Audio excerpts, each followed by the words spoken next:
क्या होगा अगर मैं आपसे कहूँ कि अमेरिका में काम कर रहे हजारों इंडियंस प्रोफेशनल के सामने इस समय तीन बड़ी चुनौतियां एक साथ खड़ी हैं। पहली, लंबी ग्रीन कार्ड वेटिंग, जिसकी वजह से कुछ लोग अब H1B छोड़कर EB5 वीजा जैसे दूसरे ऑप्शंस पर विचार कर रहे हैं। और दूसरी, अगर आपका H1B वीजा एक्सपायर होने वाला हो और आपको भारत से अमेरिका लौटना पड़े, तो क्या आपको एंट्री मिलेगी या फिर नहीं। और तीसरी, अगस्त 2026 के ग्रीन कार्ड बुलेटिन ने भारतीयों के लिए एक नई चिंता खड़ी कर दी है। अगर आप अमेरिका में काम कर रहे हैं, ग्रीन कार्ड का इंतजार कर रहे हैं या आपका कोई अपना वहां रहता है, तो आज की ये बुलेटिन आपके लिए बेहद इंपॉर्टेंट होने वाली है, क्योंकि आज के इस बुलेटिन में हम तीन बड़ी खबरों को आसान भाषा में समझेंगे, ताकि किसी भी अफवाह या अधूरी जानकारी की वजह से आप भ्रमित ना हो और आपका काम आसान हो। हाय, मेरा नाम है दामिनी सिंह और आप मुझे देख रहे हैं एनबीटी टेकेड पर। सबसे पहले बात करते हैं उस खबर की जिसने अमेरिका में काम कर रहे हजारों भारतीय H1B प्रोफेशनल्स का ध्यान अपनी तरफ खींचा है। हाल ही की रिपोर्ट्स के मुताबिक लंबी ग्रीन कार्ड वेटिंग और लगातार बढ़ते बैकलॉग की वजह से कुछ भारतीय प्रोफेशनल्स अब EB5 इमिग्रेंट इन्वेस्टर प्रोग्राम को एक वैकल्पिक रास्ते के रूप में देख रहे हैं। भारत से आने वाले कई लोगों को एम्प्लॉयमेंट बेस्ड ग्रीन कार्ड के लिए कई वर्षों का इंतजार करना पड़ता है। इस लंबे इंतजार के दौरान करियर प्लानिंग, जॉब चेंज और फैमिली प्लानिंग जैसे कई फैसले प्रभावित होते हैं। यही वजह है कि जिन लोगों के पास पर्याप्त इन्वेस्टमेंट की क्षमता है, वो अभी भी EB5 प्रोग्राम के बारे में जानकारी जुटा रहे हैं। लेकिन रुकिए, इसका मतलब ये बिल्कुल नहीं है कि अब सभी H1B होल्डर्स EB5 वीजा की तरफ जा रहे हैं। असल में EB5 हर किसी के लिए नहीं है। यह अमेरिका का एक इमिग्रेंट इन्वेस्टर प्रोग्राम है, जिसमें तय नियमों के अनुसार योग्य निवेश करना होता है। अगर प्रोग्राम की सभी शर्तें पूरी होती हैं, तभी PR यानी परमानेंट रेसिडेंसी यानी ग्रीन कार्ड की प्रक्रिया आगे बढ़ती है। यानी ये नौकरी के आधार पर नहीं, बल्कि इन्वेस्टमेंट के आधार पर मिलने वाला रास्ता है। यहाँ एक और बात समझना आपके लिए जरूरी है कि कई लोग सोशल मीडिया पर यह देखकर मान लेते हैं कि EB5 ग्रीन कार्ड पाने का इजी और तेज रास्ता है, जबकि सच्चाई इससे बिल्कुल भी मेल जोल नहीं खाती। इसमें बड़ा इन्वेस्ट करना ही पड़ता है, कानूनी प्रक्रिया जटिल होती है और निवेश से जुड़े जोखिम भी होते हैं। इसलिए अगर आप H1B पर हैं, तो सिर्फ किसी दूसरे के अनुभव को देखकर बड़ा फैसला लेना सही नहीं होगा। हर व्यक्ति की फाइनेंशियल कैपेसिटी, फैमिली सिचुएशन और इमिग्रेशन प्लानिंग अलग अलग होती है। इसलिए किसी भी निर्णय से पहले योग्य इमिग्रेशन अटॉर्नी और फाइनेंशियल एडवाइजर की सलाह लेना बेहद जरूरी है। अब बात करते हैं आज की दूसरी खबर से। हाल ही में एक इंडियन H1B वीजा होल्डर ने अपना अनुभव सोशल मीडिया पर शेयर किया, जो काफी चर्चा में बना हुआ है। उन्होंने बताया कि उनका H1B वीजा सिर्फ 3 दिन बाद एक्सपायर होने वाला था, लेकिन उससे पहले ही वो भारत से अमेरिका लौटे। उनकी H1B एक्सटेंशन एप्लीकेशन पहले से ही दाखिल हो चुकी थी, लेकिन उस समय तक उसका फैसला नहीं आया था। ऐसे में उन्हें इस बात का डर सता रहा था कि कहीं अमेरिका में एंट्री को लेकर परेशानी ना हो जाए। लेकिन उन्होंने ये भी बताया कि अमेरिकी इमिग्रेशन अधिकारियों ने उनके दस्तावेजों की जांच की, कुछ सामान्य सवाल पूछे और उन्हें अमेरिका में एंट्री दे दी। इस घटना के बाद कुछ लोगों ने मान लिया कि अगर वीजा एक्सपायरी में कुछ दिन बचे हों, तो यात्रा की चिंता करने की जरूरत नहीं है।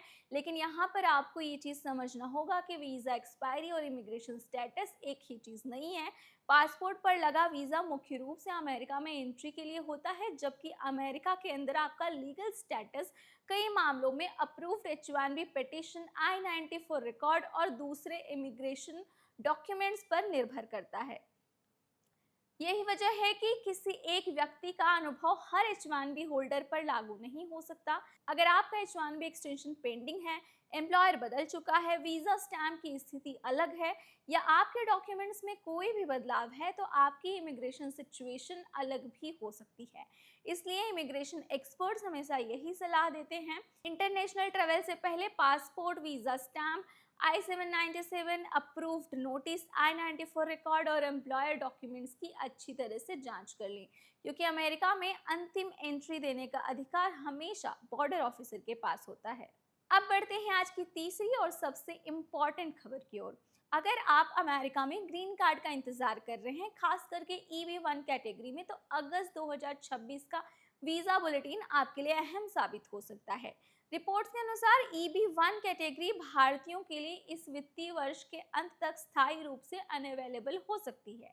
लेकिन यहाँ सबसे पहले ये समझना जरूरी है कि अनअवेलेबल का मतलब ये बिल्कुल नहीं होता कि कई लोगों ने ये खबर देखकर सोशल मीडिया पर लिखना शुरू कर दिया कि अब EB1 ग्रीन कार्ड भारतीयों के लिए बंद हो गया है। लेकिन इसका मतलब ऐसा बिल्कुल भी नहीं है।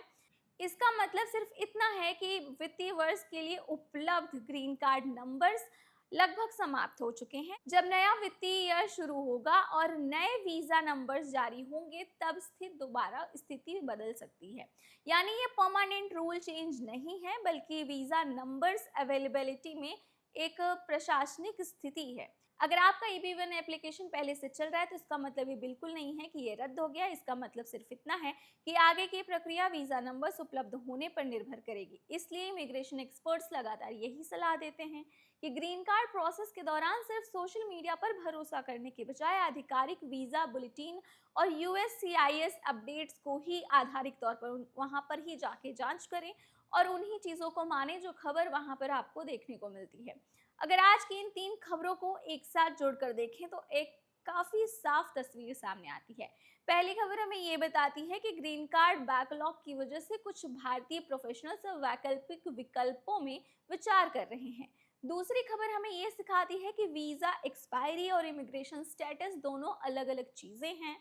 इसलिए यात्रा से पहले अपने दस्तावेजों की पूरी तरह से जांच पड़ताल करना और उन्हें पूरा तैयार रखना बेहद जरूरी है। और तीसरी खबर हमें ये बताती है कि ग्रीन कार्ड प्रोसेस में वीजा बुलेटिन की भूमिका कितनी ज्यादा इंपॉर्टेंट है और अनअवेलेबल जैसे शब्दों का सही मतलब समझना क्यों जरूरी है।